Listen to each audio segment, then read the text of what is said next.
Aujourd'hui, c'est une vidéo qui s'adresse aux futures mamans. Allô tout le monde! J'avais oublié de le dire. Donc, c'est pas nécessairement une vidéo qui s'adresse aux mamans, mais vraiment à ceux qui veulent tomber enceinte à un moment donné. Donc, je me suis dit, avant de tomber enceinte, Karine, qu'est-ce que tu aimerais faire? C'est quoi les choses qu'il faut que tu fasses avant que tu tombes enceinte? Puis je me suis dit, pourquoi pas vous les partager? Parce que oui, moi, un jour, il y aura un bébé numéro 2. Puis ça, c'est des choses que je veux faire avant de tomber enceinte. Donc en fait, je vais vous donner 6 points de choses à faire avant de tomber enceinte.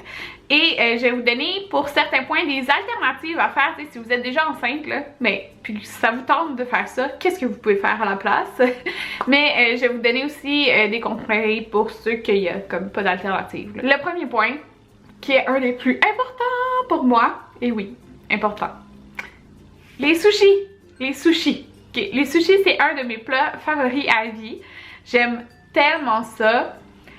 Et j'adore les sushis crus. Donc du saumon cru et des choses qui sont comme vraiment fortement déconseillées de prendre enceinte. Donc avant de tomber enceinte, pour moi c'est comme manger plein de sushis.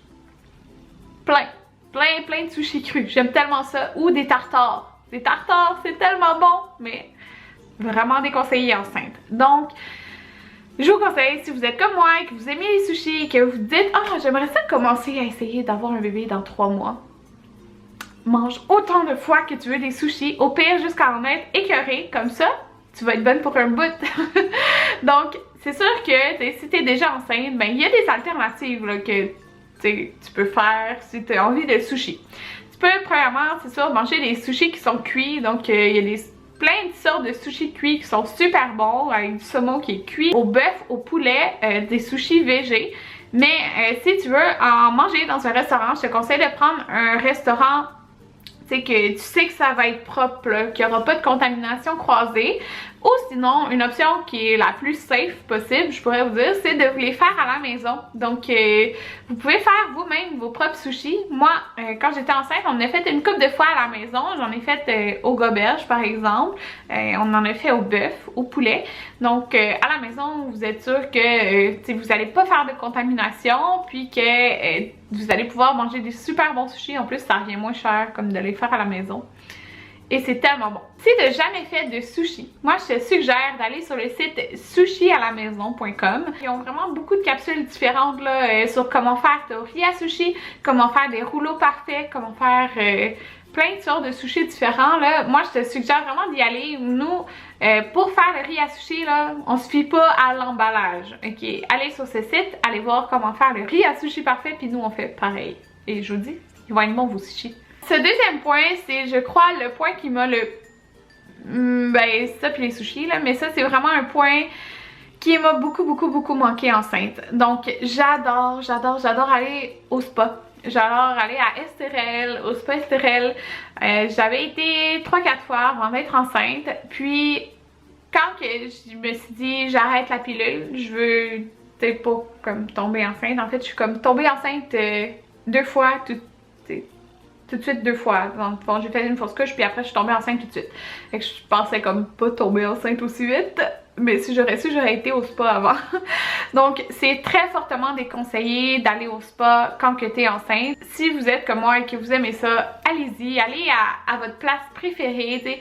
Prenez une journée pour vous relaxer, aller au spa. C'est tellement super aller au spa, puis justement, avant d'avoir votre bébé et tout, prenez le temps pour relaxer dans un endroit paisible.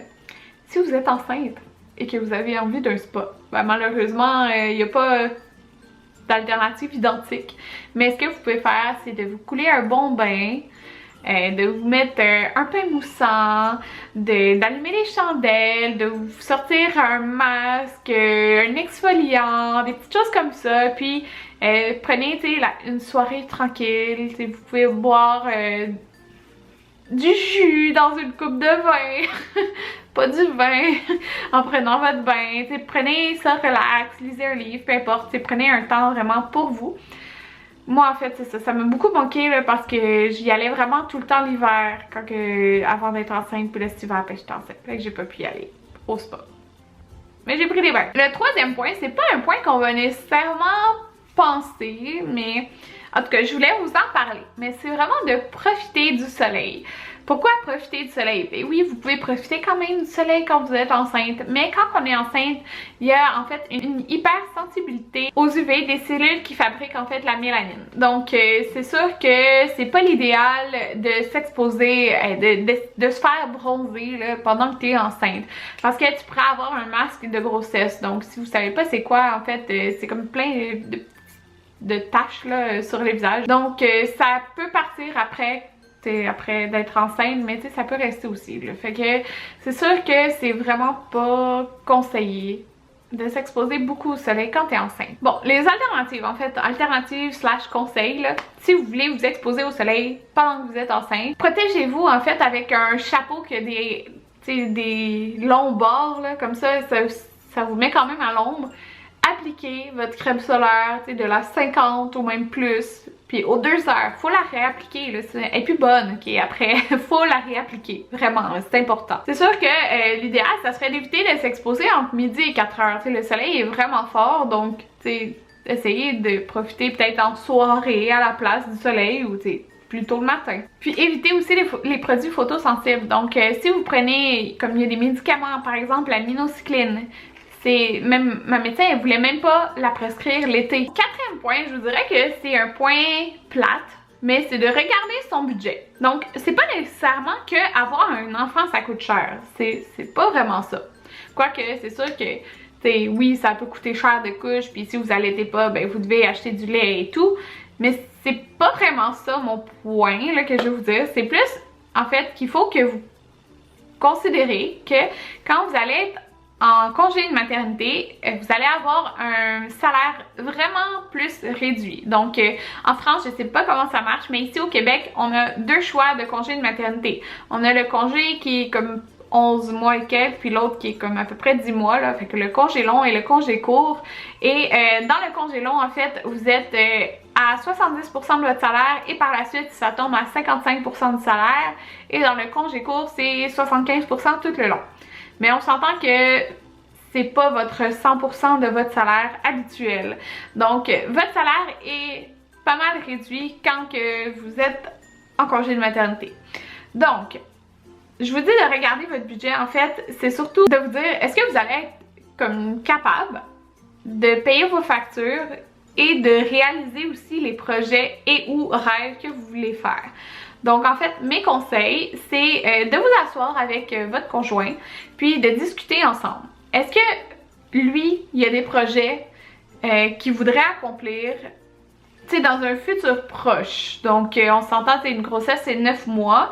Fait que c'est sûr que dans 8 mois, parce que le congé de maternité commence comme à 36 semaines, c'est sûr que dans 8 mois, ton salaire va être beaucoup moins élevé. T'sais, si vous êtes déjà serré dans vos choses pour payer vos factures et tout, mais là, vous allez être encore plus serré là, parce que ton salaire il va être moins élevé. Puis, si vous avez des projets en tant que tel, comme si vous voulez vous marier, si vous dites « Ah, j'aimerais ça me marier dans 1 an et demi », mais là, il faut que tu considères que dans 1 an et demi, mais tu vas être sur ton congé de maternité. C'est ce qui est le fun parce que oui, tu as le temps de pouvoir te marier, mais est-ce que tu vas être capable de payer ton mariage avec un salaire moins élevé? Si vous vouliez acheter une maison, est-ce que tu vas être capable de quand même être capable d'avoir l'argent pour payer une mise de fonds? C'est plusieurs choses à regarder. Donc nous, par exemple, je me le fais vraiment beaucoup demander comment qu'on fait, moi puis Anthony, pour réussir à qu'il ne travaille pas parce qu'il est à l'école, qu'on ait un enfant, puis que moi, mon salaire est réduit à cause que je suis en congé de maternité, puis qu'on réussit à comme vivre de la même façon, le même rythme de vie qu'on vivait avant. C'est-à-dire, je peux quand même magasiner, je peux acheter des choses, mais c'est simple, c'est vraiment de regarder son budget. Donc nous, avant qu'on achète la maison, on a juste regardé mon salaire parce qu'on savait, on s'était parlé, moi et Anthony voulait retourner à l'école. Donc, c'est sûr que il fallait acheter une maison en considérant juste mon salaire. Comme ça, on savait que quand on allait avoir un enfant, Anthony allait être à l'école, c'est quand même 3 ans de cégep, là, l'école, tu sais. On savait qu'on allait être capable quand même de réaliser les choses. Fait que tu sais, c'est vraiment plusieurs choses à regarder. Regardez votre budget, vos projets, puis regardez, tu sais, quelles sont vos priorités, là. Mon 5e point, c'est essayer de réduire, diminuer les mauvaises habitudes. Donc quand je parle de mauvaises habitudes, c'est des mauvaises habitudes à prendre enceinte. C'est-à-dire de boire énormément de café, de consommer de l'alcool, du vin, de prendre des boissons énergisantes, de la drogue ou de la cigarette. Donc là, je vous dis différents points, là, mais c'est des choses qui sont déconseillées enceintes. Là, c'est sur le point du café, vous pouvez boire du café enceinte aussi, mais peut-être si vous en preniez 6, ça serait l'idéal d'en prendre plus un par jour. T'sais. Vous comprenez ce que je veux dire? Donc, c'est sûr que moi, l'idéal, c'est que si vous dites « je veux tomber enceinte dans, je sais pas, 4-5 mois », là, c'est l'idéal selon vous, mais attendez pas de tomber enceinte pour arrêter la cigarette. Comme si vous êtes habitué de prendre 2 paquets par jour, ça va être dur, hein? Donc, essayez de diminuer graduellement. Bon, ça, c'est mes conseils pour vous, là. Essayez de diminuer graduellement, ça va être beaucoup plus facile, la transition après quand vous allez tomber enceinte. Un de mes conseils, ce serait de remplacer par quelque chose d'autre. Si vous aviez l'habitude de prendre 3 cafés par jour, ben essayez de diminuer à 1 café par jour puis de prendre 2 thés à la place. T'sais. On essaie de remplacer par quelque chose d'autre. Puis c'est sûr, si vous aviez l'habitude à chaque souper de prendre une coupe de vin, mais d'essayer de trouver des vins comme sans alcool. Moi, j'en buvais pas, fait que c'est pas un problème, mais je sais qu'il y en a plusieurs qui se vendent. Fait que avant de tomber enceinte, essayez d'en goûter de temps en temps, puis de remplacer votre vin habituel par ça, pour en trouver un justement peut-être que vous allez quand même beaucoup aimer pour quand vous allez être enceinte. Mon 6e point, c'est un point qui est quand même très important et c'est de préparer son métabolisme à l'arrivée de bébé en prenant des vitamines prénatales / acide folique. Donc, il y en a plusieurs, même je me suis fait demander récemment, est-ce que c'est important de prendre ça? Donc là, vous pouvez entendre ce que vous voulez de n'importe qui, mais c'est fortement conseillé d'en prendre avant de tomber enceinte. Il suggère environ 3 mois avant de tomber enceinte. Donc, ce que ça ferait en fait, c'est que ça va aider à éviter les malformations quand il va être dans votre ventre. Donc, c'est fortement conseillé de les prendre pour éviter ça. Moi, mes conseils, allez au Costco. C'est vraiment pas cher. Le gros paquet, c'est environ 10 $, là. Puis vous en avez plein. Fait que pourquoi acheter ailleurs? Mais c'est sûr si vous n'êtes pas dans le Costco, là, mais vous comprenez ce que je veux dire. Donc c'est sûr si vous prévoyez comme tomber enceinte bientôt, ça serait bien d'en consommer, de commencer à en prendre. T'sais, moi j'avais commencé à en prendre même avant d'arrêter la pilule. Puis genre je l'ai faite parce que dans le fond je suis tombée enceinte tout de suite. Fait que c'est sûr que si vous apprenez que vous êtes enceinte, ben commencez tout de suite. Là. Il n'est jamais trop tard, commencez là. Puis c'est sûr, moi j'avais la difficulté là, à le prendre à un moment fixe la journée, mais c'est vraiment essayer. Souvent je l'oubliais là, fait qu'essayez supposons de le prendre tout le temps à un moment fixe pour pas l'oublier. Donc voilà, c'était mes 6 conseils / choses à faire avant de tomber enceinte. Donc j'espère que cette vidéo vous a plu. Je pensais dans la vague de vidéos de maternité de faire une vidéo sur mon histoire avec l'allaitement. Donc dites-moi là en commentaire si ça vous intéresse, puis s'il y a beaucoup de monde que ça intéresse, je ferai la vidéo. Donc voilà, j'espère que vous avez aimé cette vidéo et que ça vous a donné des petites idées de quoi faire si vous voulez tomber enceinte. Et on se revoit bientôt. Bye tout le monde!